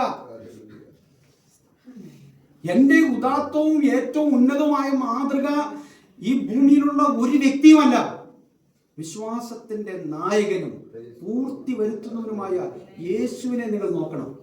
അതാണ് എബ്രായ ലേഖനത്തിൽ പറയുന്നത്. യേശുവാണ് നമ്മുടെ ഏറ്റവും വലിയ മാതൃക. യേശുവിനെ നോക്കാനാണ് നമ്മളോട് പറയുന്നത്. നമ്മൾ ആരെ അനുഗമിക്കുന്നത്? ലൈജു പാസ്റ്ററിനെ അല്ല, ഫിലിപ്പ് പാസ്റ്ററിനെ അല്ല, ജോൺ സമോൾ സാറിനെ അല്ല, ലോകത്തിൽ കാണുന്ന ഒരു സംഘടനാ നേതാക്കന്മാരെയോ ഒരു സഭയുടെ നേതാക്കന്മാരെയോ അല്ല. നമ്മൾ വിശ്വാസത്തിന്റെ നായകനായി മുന്നിൽ നിർത്തിയിരിക്കുന്നത് യേശു ക്രിസ്തുവിനെയാണ്. യേശു ക്രിസ്തുവിനെ നാം ശ്രദ്ധിച്ചു നോക്കണം. അതാണ് എബ്രായലേഖനം 12-ാം അധ്യായത്തിൽ കാണുന്നത്.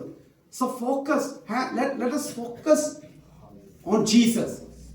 Let us look unto Jesus, and Jesus is the model of our life. He is the model how we should behave. He is the model how we should talk. He is the model how to pray. He is the model what to do on this earth. Depending on the Father, trusting in the Father, being obedient to the Father. Jesus is the model. Apostles may fail. Church fathers have problems.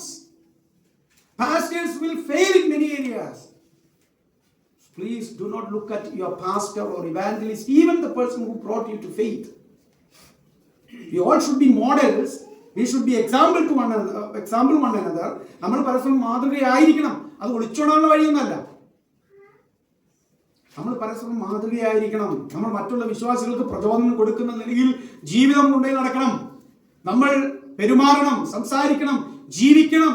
ഇതൊക്കെ വസ്തുതയാണെങ്കിൽ പോലും ultimate example, the ultimate model for our life is Jesus Christ alone. And that's what the writer says in chapter 12 verse 1 following.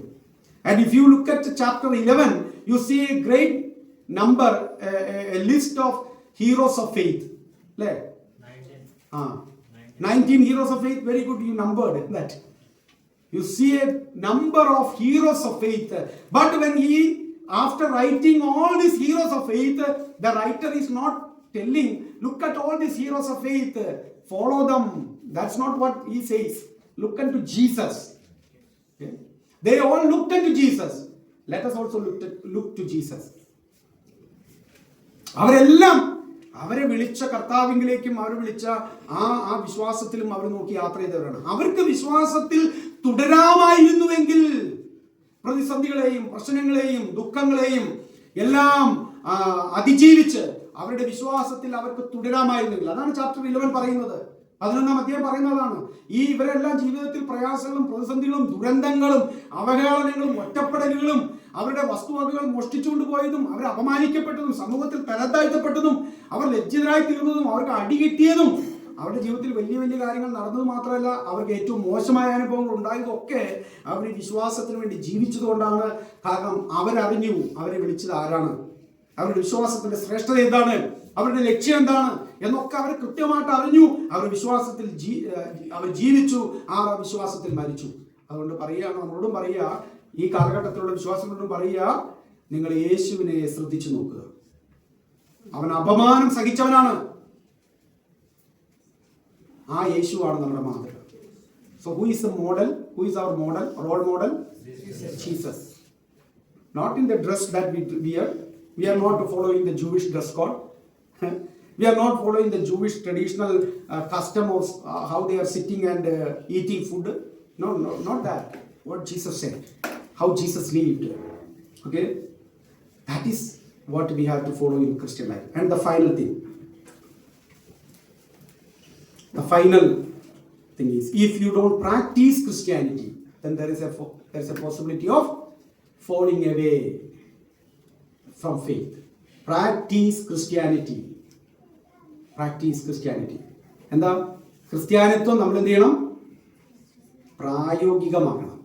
Christianity എന്ന് പറയുന്നത്, Christianity is not just a bunch or a cluster of some principles and theories, philosophies and theology. No, it is to be practiced.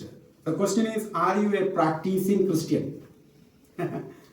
ചില ആളുകൾ പറയില്ല, ഞാൻ I'm practising Islam, I'm practising Islam എന്നാണ് ആളുകൾ ചിലപ്പോൾ പറയാറുള്ളത്. So are you practising Christianity? എന്നൊക്കെ എന്താ? ക്രിസ്ത്യാനിത്വത്തെ നിങ്ങൾ പ്രായോഗികതയിൽ കൊണ്ടുവരുന്നുണ്ടോ? അതാണ് 13-ാം അധ്യായം പറയുന്നത്. Hebrews chapter 13 is talking about how we need to practice Christianity. അപ്പൊ ക്രിസ്ത്യാനിത്വം എന്ന് പറയുന്നത് ആളുകൾക്ക് മനസ്സിലാകുന്നത് നമ്മുടെ ജീവിതത്തിലൂടെയാണ്. നമ്മൾ എല്ലാ ദിവസവും ഇങ്ങനെ വെള്ള ഷർട്ടൊക്കെ ഇട്ട് വരുന്ന, ക്ലീൻ ഷർട്ടൊക്കെ ഇട്ടിരിക്കുന്ന ഇതിലൂടെ അങ്ങനെ അതല്ല ക്രിസ്ത്യാനിറ്റിയുടെ ഗ്ലാമർ എന്ന് പറയുന്നത്. സൗന്ദര്യം എന്ന് പറയുന്നത് നമ്മൾ ഇട്ടുകൊണ്ടിരിക്കുന്ന ഡ്രസ്സല്ല. ഡ്രസ്സിന് പ്രാധാന്യം ഇല്ല എന്നല്ല ഞാൻ പറഞ്ഞത്, അതിന് പ്രാധാന്യമുണ്ട്. പക്ഷെ ഇതിട്ടിട്ട് എനിക്ക് കറുത്ത ഹൃദയമായിട്ട് നടക്കാം, സമൂഹത്തിൽ ഏറ്റവും ദോഷം ചെയ്യുന്ന വ്യക്തിയായിട്ട് ജീവിക്കാം. 13-ാം അധ്യായത്തിൽ പറയുകയാണ്, എന്തെല്ലാം കാര്യങ്ങളാണ് പറയുന്നത് അറിയാമോ? നിങ്ങൾ അതിഥി സൽക്കാര പ്രിയരായിരിക്കണം. അപ്പൊ സമൂഹത്തോട് നമ്മൾ എങ്ങനെ പ്രതിബദ്ധതയുള്ളവരാകണമെന്ന് പറയുന്നു. പണത്തിന്റെ കാര്യം ഉപയോഗിക്കുന്നതിൽ എങ്ങനെയാണെന്ന് 13-ാം അധ്യായം പറയുന്നുണ്ട്. പണത്തോടുള്ള നമ്മുടെ മനോഭാവം എന്തായിരിക്കണം? കാശ്, പണം നമുക്ക് വേണമെങ്കിലും പണത്തോടുള്ള അമിതമായ ആഗ്രഹം ഒരു വിശ്വാസിക്ക് ഉണ്ടാകാൻ പാടില്ല. അങ്ങനെ ഉണ്ടായാൽ വിശ്വാസത്തിൽ നിന്ന് പോകുന്നേ പറഞ്ഞത്. പണം നമുക്ക് എന്നാണോ ദൈവമായി മാറുന്നത്, അന്ന് നമ്മൾ വിശ്വാസത്തിൽ നിന്ന്, കാരണം ദൈവത്തിന്റെ സ്ഥാനത്ത് നമ്മൾ ആരെ പ്രതിഷ്ഠിച്ചു? പണത്തെ പ്രതിഷ്ഠിച്ചു. പണത്തിന് വേണ്ടിയാണ് ജീവിക്കുന്നതെങ്കിൽ, പണമാണ് ജീവിതത്തിന്റെ മുഖ്യ ലക്ഷ്യമെങ്കിൽ, then you will go down and down. നമുക്കറിയാമോ, ദൈവത്തോടൊപ്പം നിർത്തി സംസാരിച്ചിട്ടുള്ളത് പിശാചിനെ പോലുമല്ല. ദൈവത്തോടൊപ്പം പിശാച് വാസ്തവത്തിൽ ദൈവത്തിനൊന്നുമല്ല. പക്ഷേ ദൈവത്തിൽ നിന്ന് പിശാച് ഉപയോഗിക്കുന്ന നമ്പർ 1 സാധനമാണ് പണം. അതുകൊണ്ടാണ് പറയുന്നത്, നിങ്ങൾക്ക് ദൈവത്തെയും മാമോനെയും സേവിക്കാൻ കഴിയില്ല എന്നുള്ളതാണ്. മാമോൻ എന്ന് പറഞ്ഞു കഴിഞ്ഞാൽ പണം. ദൈവത്തെയും പിശാചിനെയും പോലുമല്ല പറഞ്ഞേക്കുന്നത്, ദൈവത്തെയും മാമോനെയും. അപ്പൊ പണം എന്ന് പറയുന്ന ഒരു ചിന്ത അകത്തേക്ക് വല്ലാതെ കയറിയാലുണ്ടല്ലോ, നമ്മൾ ഈ വിശ്വാസം വരെ ഉപേക്ഷിക്കുക. അതിന്റെ ഭാഗമാണ് നമ്മൾ എന്ത് ചെയ്യുന്നത്? ഈ പണം കിട്ടും, കാശ് കിട്ടും എന്നുള്ളതുകൊണ്ട് ആരാധന വേണ്ടാന്ന് വെക്കും. പിന്നെ നമുക്ക് ക്രിസ്തീയ മൂല്യങ്ങളില്ലാണ്ടാവും. പിന്നെ എങ്ങനെയെങ്കിലും നമുക്ക് കച്ചവടം നടന്നായി എന്നുള്ള ചിന്തയാവും. ആ രീതിയിൽ കച്ചവടം നടന്നായി, കാശുണ്ടാക്കിയാൽ മതി. പണം പണം പണം എന്നുള്ള ആഗ്രഹം നമ്മളിലേക്ക് കയറി വരാതിരിക്കാൻ ശ്രദ്ധിക്കണം. പണം നമുക്ക് ആവശ്യമാണ്, തീർച്ചയായിട്ടും പണം ആവശ്യമാണ്. പണം ഇല്ലാണ്ട് നമുക്ക് എന്തെങ്കിലും ചെയ്യാൻ പറ്റുമോ? ഇല്ല. പക്ഷേ പണം എങ്ങനെ നമ്മുടെ കൈകളിലേക്ക് വരും എന്നുള്ളതും അത് എങ്ങനെ ഉപയോഗിക്കണം എന്നുള്ളതും നമ്മൾ അറിയണം. പണത്തിന്റെ ഉടമസ്ഥൻ ആരാണെന്ന് അറിയണം. അങ്ങനെയൊക്കെ അറിഞ്ഞാൽ അതൊക്കെയാണ്, അവിടെയാണ് ക്രിസ്തീയ ജീവിതത്തിന്റെ ആശ്രയം, ദൈവത്തിനുള്ള ആശ്രയം എന്നൊക്കെ പറയുന്നത്. ദൈവത്തിന്റെ കരുതൽ അവിടേക്കുള്ള സമയങ്ങളിലാണ് നമ്മൾ അനുഭവിക്കേണ്ടത്. അതൊക്കെ മറ്റൊരു വിഷയമാണ്. പക്ഷെ ഞാനിവിടെ പറയട്ടെ, നമ്മൾ പ്രാക്ടീസിങ് ക്രിസ്ത്യൻസ് ആയിട്ട് മാറണം, അതിഥി സൽക്കാര പ്രിയരായിട്ട് മാറണം. ക്രിസ്ത്യാനിയുടെ വീട്ടിൽ കയറി വരുമ്പോൾ ആ വീട് എത്ര നല്ല വീടാണ്, എന്ത് മനോഹരമായിട്ട് ഇടപെട്ടത്. ഇന്നലെ ഞങ്ങൾ കൊട്ടാരക്കരയിൽ പോയിട്ട് തിരിച്ചു വരുമ്പോൾ ഞങ്ങൾക്ക് വളരെ കൃത്യത തോന്നി. ഒരു വാസ്തവത്തിൽ അതൊരു ഞങ്ങളൊരു ചായ കുടിക്കാൻ വേണ്ടി ഇങ്ങനെ നോക്കുക, കട്ടൻ ചായ കുടിക്കാനായിട്ട്. ഞങ്ങളൊരു സ്ഥലത്ത് നിർത്തി ചായ എന്ന് കണ്ടുകൊണ്ട് നിർത്തിയതാണ്. ചായ കണ്ട് നിർത്തി, ചേട്ടാ ചായ കിട്ടുമോ എന്ന് ചോദിച്ചു. ചായ മാത്രം മതിയോ എന്ന് ചോദിച്ചു. ചായ മാത്രം മതി എന്ന് പറഞ്ഞു. ഞങ്ങളൊരു 3 കട്ടൻ ചായ കുടിച്ചു. കഴിച്ചു കഴിഞ്ഞപ്പോൾ നമ്മുടെ സഹോദരിമാർക്ക് ടോയ്ലറ്റിൽ പോകണം. എന്ത് ചെയ്യും? അവരോട് ചോദിക്കാമെന്ന് പറഞ്ഞാൽ അവിടെ കാണാനും കണ്ടൊന്നുമില്ല, ഒരു സാധാരണ ഒരു സ്ഥലം. അപ്പോൾ അവർക്ക് നമ്മളിങ്ങനെ ചോദിക്കുന്നത് കണ്ടപ്പോൾ എന്താ എന്ന് ചോദിച്ചു. അപ്പോൾ ഇങ്ങനെ ഒരു ആവശ്യമുണ്ട്. അവരുടെ വീട്ടിൽ കൊണ്ടുപോയി, അവരുടെ വീട് അവരുടെ പുറവശത്തെ കണ്ടാണ്, അവരുടെ വീട്ടിൽ കൊണ്ടുപോയി ആ കാര്യം ചെയ്തു, അല്ലെങ്കിൽ അവർ ചെയ്യാൻ സഹായിച്ചു. മാത്രമല്ല അവരെന്ത് മര്യാദയോടെയാണ് പെരുമാറിയെന്ന് അറിയാമോ? നമ്മൾ ഒരു കട്ടൻ ചായ ചോദിച്ചു, കട്ടൻ ചായ എന്തോരം വേണമെങ്കിലും തരാട്ടോന്ന്, എത്ര വേണമെങ്കിലും വേണോ, ഇനിയും കട്ടൻ ചായ വേണോ എന്നാ ചോദിക്കണം. അങ്ങനെ ആരെങ്കിലും ചോദിക്കുമോ? പൈസ കൊടുത്തു കഴിഞ്ഞാൽ അവർക്ക് അതൊറ്റ പൈസ മേടിക്കണം. എന്നിട്ട് നിങ്ങൾക്കറിയാം 3 കട്ടൻ ചായയും ഒരു ഡ്രിങ്ക്സും കൂടി എത്ര കാശാവും? 3 കട്ടൻ ചായക്കും ഒരു ഡ്രിങ്ക്സ് എന്ന് പറഞ്ഞാൽ എന്താണ്ട് ഒരു സ്മിത ഒരു പാക്കറ്റിലുള്ള ഒരു സാധനം കുടിച്ചത്. നിങ്ങൾക്ക് ചായ ഉണ്ടാകുന്നു എത്ര കാശാവും? 45 അല്ലേ? അവർ മേടിച്ചത് 30 രൂപയാണ് ആകെ കൂടി മേടിച്ചത്. ഞാൻ പറയാൻ പറ്റുന്നതാണ് അവരുടെ പെരുമാറ്റം. ഞങ്ങൾ വണ്ടി കയറിയിട്ട് പറഞ്ഞു, ആ അങ്കിളും ആൻറ്റിയും എത്ര ഹൃദ്യമായിട്ട് പെരുമാറിയെന്നറിയാം, എത്ര മനോഹരമായിട്ട് പെരുമാറി. ഞാൻ വാസ്തവത്തിൽ സന്തോഷം തോന്നി. എന്ത് നല്ല മനുഷ്യർ എന്നാണ് തോന്നിയത്, എന്ത് നല്ല മനുഷ്യർ, എത്ര നന്നായിട്ട് പെരുമാറി. പ്രിയപ്പെട്ടവരെ, നമുക്ക് എന്തുകൊണ്ട് അങ്ങനെയൊക്കെ ചെയ്തുകൂടാ? നമുക്ക് നല്ല മനുഷ്യരായിരുന്നു കൂടെ. നമുക്ക് നമ്മളെ മനുഷ്യരായിരിക്കണം എന്നുള്ളതിൻ്റെ അപ്പുറത്തേക്ക് നമ്മൾ എത്ര നല്ല വിശ്വാസികളുടെ സ്വഭാവം നമ്മൾ കാണിക്കണം. നമ്മൾ നല്ല അതിഥി സൽക്കാര പ്രിയരായിരിക്കണം. വീട്ടിൽ വരുന്ന ആളുകളോട് കൃത്യമായിട്ട് ഇടപെടുകയും സംസാരിക്കുകയും ചെയ്യുന്നവരായിട്ട് നമ്മൾ മാറണം. അവർക്ക് നമ്മുടെ വീടുമായിട്ട് എന്ത് നല്ല വീട്, എനിക്ക് അവിടെ കൂടെ പോകാൻ തോന്നുന്നു എന്ന് പറയുന്ന ഒരു എനർജി നമുക്ക് ആ വീടുകളിൽ നിന്ന് കിട്ടണം, അല്ലെങ്കിൽ ആളുകൾ കൊടുക്കണം. അപ്പൊ എബ്രായ ലേഖനം അതാ പറയുന്നത്. ദൈവം അബ്രഹാമിനെ അനുഗ്രഹിച്ചതിന്റെ കാരണം എന്താണ്? എബ്രായ ലേഖനത്തിൽ എഴുതിയിരിക്കുക, ദൈവദൂതന്മാരെ പോലും വന്നത് ദൈവദൂതന്മാർ. അബ്രഹാം അറിഞ്ഞോ? ഇല്ല. വഴിപോക്കര് വന്നു കഴിഞ്ഞപ്പോൾ ചിലപ്പോൾ നട്ടുച്ചേരായിരിക്കും, ഭക്ഷണം കഴിച്ചിട്ട് പോകാം എന്ന് പറഞ്ഞ അബ്രഹാമിനെ അത് വന്നത് ദൈവദൂതന്മാരാണ്. അവരെ സൽക്കരിച്ചു, അബ്രഹാം അനുഗ്രഹിക്കപ്പെട്ടു. അതുപോലെ താഴ്ത്തിക്ക് 13-ാം അധ്യായത്തിൽ വായിക്കുകയാണ്, പണം എങ്ങനെ ഉപയോഗിക്കണം, കുടുംബജീവിതം എങ്ങനെയായിരിക്കണം എന്ന് അവിടെ എഴുതിയിട്ടുണ്ട്. 13-ാം അധ്യായത്തില് കുടുംബജീവിതം, ദൈവദാസന്മാരുമായിട്ടുള്ള ബന്ധം എങ്ങനെയായിരിക്കണം എന്നവിടെ എഴുതിയിട്ടുണ്ട്. ദൈവസഭയും ദൈവദാസന്മാരും തമ്മിലുള്ള ബന്ധം 13-ാം അധ്യായത്തിൽ എഴുതിയിട്ടുണ്ട്. അപ്പൊ നിങ്ങൾ ഈ 13-ാം അധ്യായം വായിക്കണം. അപ്പോൾ 1 മുതൽ 12 വരേക്കുള്ള അധ്യായങ്ങൾ ഇങ്ങനെ കുറെ കാര്യങ്ങൾ ഇങ്ങനെ പറഞ്ഞു വന്നിട്ട് 13-ാം അധ്യായത്തിലൂടെ നമ്മളോട് പറയുകയാണ്, ബി എ പ്രാക്ടീസിങ് ക്രിസ്ത്യൻ. ക്രിസ്ത്യാനിത്വം നമ്മൾ എന്ത് ചെയ്യണം? പ്രാക്ടീസ് ചെയ്യണം, പരിശീലിക്കണം. ഇത് നമ്മൾ കേൾക്കുന്നത് മാത്രമേ ഉള്ളൂ. നമ്മൾ ക്ഷമിക്കണമെന്ന് കേൾക്കും, പക്ഷെ നമ്മൾ ക്ഷമിക്കുകയോ? നമ്മൾ സഹിക്കണമെന്ന് പറയും, നമ്മൾ സഹിക്കുകയോ? നമുക്കത് കഴിയണം. നമ്മൾ സ്നേഹിക്കണമെന്ന് പറയും, നമുക്ക് സ്നേഹിക്കാൻ പറ്റുമോ? സ്നേഹിക്കണം. നല്ല കുടുംബജീവിതം നയിക്കുക, നല്ല നല്ല നല്ല പെരുമാറ്റങ്ങൾ ഉണ്ടാക്കുക, നല്ലവണ്ണം വർത്താനം പറയുക, നല്ല രീതിയിൽ സംസാരിക്കുക, ക്ഷമിക്കുന്നവരും സ്നേഹിക്കുന്നവരും ഉൾക്കൊള്ളുന്നവരും അംഗീകരിക്കുന്നവരും പ്രോത്സാഹിപ്പിക്കുന്നവരും ആയിട്ട് വിശ്വാസികൾ മാറണം. ആളെ കണ്ട വർത്താനം പറയണം. അതൊക്കെയാണ് നമ്മൾ ചെയ്യേണ്ടത്. ഏക ഹൃദയവും ഏകാഭിപ്രായവും ഒക്കെ ഉള്ളവരായിട്ട് നമ്മൾ മാറണം. ഇല്ല എങ്കിൽ നമ്മൾ വിശ്വാസത്തിൽ നിന്ന് പോകും. അതിന് യാതൊരു സംശയമില്ല. ഇങ്ങനെയുള്ള കുറെ കാര്യങ്ങൾ നമ്മുടെ ജീവിതത്തിൽ നമ്മൾ മനഃപൂർവ്വമായിട്ട് ശ്രമിക്കുന്നില്ല എങ്കിൽ, അല്ലെങ്കിൽ ചെയ്യാനായിട്ട് ആഗ്രഹിക്കുന്നില്ല എങ്കിൽ, നമ്മുടെ വിശ്വാസത്തിൽ നമുക്ക് നിലനിൽക്കാനായിട്ട് കഴിയില്ല. അപ്പോൾ ക്രിസ്തീയ ജീവിതം എന്ന് പറയുന്നത് വിശ്വാസത്തിൽ തുടങ്ങി വിശ്വാസത്തിൽ തുടർന്ന് വിശ്വാസത്തിൽ അവസാനിപ്പിക്കുന്നതിനെയാണ്. ഇതിൻ്റെ ഇടയിൽ നമ്മളെ ഈ വിശ്വാസത്തിൽ തള്ളിക്കളയുവാനായിട്ട് ധാരാളം സാധ്യതകളുള്ള ലോകത്തിലാണ് നമ്മൾ ജീവിക്കുന്നത്. അതാണ് 10-ാം അധ്യായം 39-ാമത്തെ വാക്യം, Hebrews 10:39. Please read that. I am going to conclude my message here. Hebrews 10:39. നാമോ നാശത്തിലേക്ക് പിന്മാറുന്നവരുടെ കൂട്ടത്തിലല്ല, വിശ്വസിച്ച് ജീവരക്ഷ പ്രാപിക്കുന്നവരുടെ കൂട്ടത്തിലത്രേ ആകുന്നത്. But we are not of those who shrink back and destroyed എന്നാണ്. നിങ്ങൾ നോക്കിയാ shrinking back എന്ന് അടുത്ത പ്രയോഗം കണ്ടോ? Destroyed. When you go back, the result is destruction. Okay? Destruction. But of those who believe and are saved. വിശ്വസിച്ച് ജീവരക്ഷ പ്രാപിക്കുന്നവരുടെ കൂട്ടത്തിലാണ്. So let us not shrink back.